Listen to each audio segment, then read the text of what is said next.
Hey everybody, welcome to Normal Knowledge College Statistics. This is a comprehensive introduction to probability and statistical inference that's going to match up pretty well with the content from a college statistics course almost no matter where you take it, whether that's at MIT or a community college. No matter where you are, you're going to cover basically the same 5 major topics listed here. I'm going to talk about each one of these in just a minute. By the time you're done with this course, you'll be a wiser consumer of the data that you encounter, like on social media or whatever. You'll be able to think critically about it. You'll also be prepared to move on to more advanced statistical techniques that you might need in a job or in your next educational steps. The first major topic that we're going to cover in this course is data collection. Here we're going to establish some essential vocabulary that's going to be useful to you in whatever field you might end up in, even if that's not exactly statistics. Whether you are in business, the social sciences, a lab.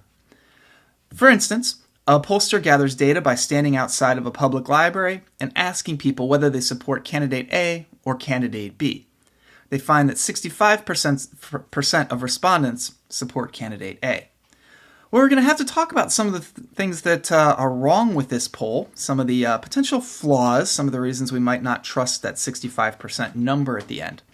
We also have to think more broadly about sampling, what it is, what we're even really doing here, and why. Okay, now suppose that on election day, candidate A receives exactly 65% of votes cast, so the poll hit the nail on the head. Does that mean it's a good poll? We're going to have to develop some ways of thinking about this, judging between a good poll that hits the nail on the head and a bad one. Some learning outcomes that we will have for this section of the course, and these are adapted from the American Statistical Association.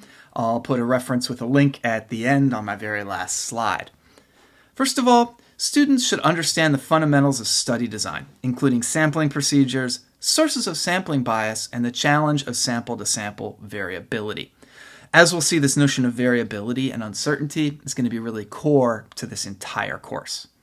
Secondly, students should become critical consumers of statistically based results that they might see in popular media and so on. So that plot that you see in social media, we'd like you to be able to decide whether it's misleading or might be saying something actually useful and informative. The second part of the course is descriptive statistics, and here we're going to be looking at data sets like the U.S. Judges Ratings data set that I picture here, which shows 12 different variables for each of 43 judges. Now, a set like this, which is basically just an Excel sheet, is just sort of a wall of numbers, and there's not a lot that we can do just by glancing at it. It's very hard for a human eye to see patterns here. So, we're going to want to be able to describe this data or data like this, both numerically with measures of center and spread, as well as visually by constructing and understanding different sorts of visualizations. The learning outcomes that go along with this, students should be able to produce graphical displays and numerical summaries and interpret what graphs do and do not reveal. The focus in this course is going to be on the looking at and interpreting. We will do a little bit of constructing of plots, but that's a bit more specialized than what we'll want to really get into here. Secondly, students should recognize and be able to explain the central role of variability in the field of statistics. So in the context of descriptive statistics, at the very beginning, this really means standard deviation. I think in a lot of elementary statistics classes, like the ones you might get in an American high school, the focus is really sort of on center, mean, median, and mode. At the college level, we really want to think about uncertainty and spread. Not just what's the center of a distribution of data, but how spread out is it, and how can we describe it more robustly than just with that one number summary. After that, the third topic we'll get into is probability. So, for instance, a raffle ticket costs $2 and has a 1 in 1,000 chance of winning $400. Would you play? Why or why not? And how much would you be willing to pay, say at most, for such a ticket? Now, uncertainty is a part of this right away, because you pay your $2, you might win $400, or you might just lose your $2. So fundamentally, we're going to be trying to understand uncertainty better here. This is the part of the course where we'll get into a little bit of math. Don't get scared here. You don't need a lot of algebra to do this at all. We'll cover what we need as we go. And if anything, your math will come out strengthened, even if you're starting more or less from ground zero. Learning outcomes here. Students should recognize and be able to explain the central role of randomness in designing studies and drawing conclusions. Secondly, students should have an understanding of the fundamental principles of probability and their applications to decision making. So we aren't just going to be studying probability for probability's sake because we just love doing the math, although I do. We are going to be studying it because we have a goal in mind, namely statistical inference. We'd like to be able to take random samples, which give us very specific data about a small number of subjects, and somehow draw conclusions about entire populations. So making broader inferences there. And we're going to do that using probability. So that's the main motivation for this segment of the course. Fourth, single variable inference, a natural enough follow-up to that. For instance, the label on a certain brand of candy bar says that it has 350 calories. We aren't so sure that's accurate, so we go out and we get a random sample of 50 bars. We take them to a lab, we measure their calories, and we get this histogram, which has an average of 346.5 calories. So at first blush, it looks like the label is wrong. We've got evidence against that.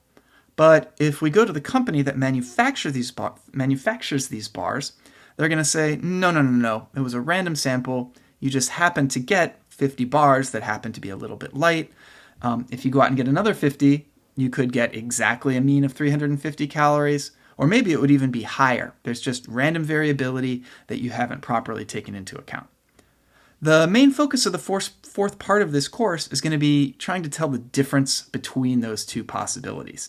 Is this random chance, or is this actually that the company is mistaken? The learning outcome here, naturally enough, students should demonstrate an understanding of and ability to use basic ideas of statistical inference. And the two big ones there are hypothesis testing and confidence intervals. So we'll get into both of those. We'll do it in a variety of settings. We'll use the t-distribution, we'll use the z-distribution. We will do both of those things for the population mean. We'll talk about proportions, and we'll also talk about categorical data a little bit using chi-squared goodness of fit testing. Finally, we're going to do a little bit of simple linear regression. For instance, an observer records wind speeds and temperature in degrees Fahrenheit, sorry for my international audience, at the same time every day for 153 days, and the results are shown in this plot. How should we describe the relationship between these two variables? So here we're going to get into words like association, correlation, regression line. We'll also talk about outliers a little bit in the context of leverage and influence, and really start to open the door into the wider world of statistical modeling. And this corresponds to the last learning outcome that corresponds to these 5 sections that we'll be going through. Students should gain experience with how statistical models, including multivariable models, are used. So even as we're studying simple linear regression, simple in quotes because it's not simple at all, as we'll find out, we are going to be focusing on the big ideas that are going to enable us to understand more advanced and more specialized mathematical models going forward. Now, apart from the learning outcomes corresponding to these 5 segments of the course, there's 2 other really important ones that I want to mention because these are really going to be integrated throughout the course. First of all, students should be able to interpret and draw conclusions from standard output from statistical software packages. In the present day, statistics is not done using a pencil and paper or a TI calculator. It's done with technology, whether that's Excel or something more sophisticated. So we are going to embrace that. We're going to do hardly anything by hand throughout the course. There's not going to be a lot of formulas. I'll flash the formula for standard deviation of a sample at you at some point, but we're not going to be plugging in a lot of numbers to compute that. It's not the point. I will be using R throughout the course, but this isn't a course in R. It's just useful to have a common technology that I'm using throughout. So when I do use bits of R code, I'll make sure that they are contextualized and generalized so that they'll carry over naturally to whatever statistical software you might be using, whether it's Excel or something else entirely.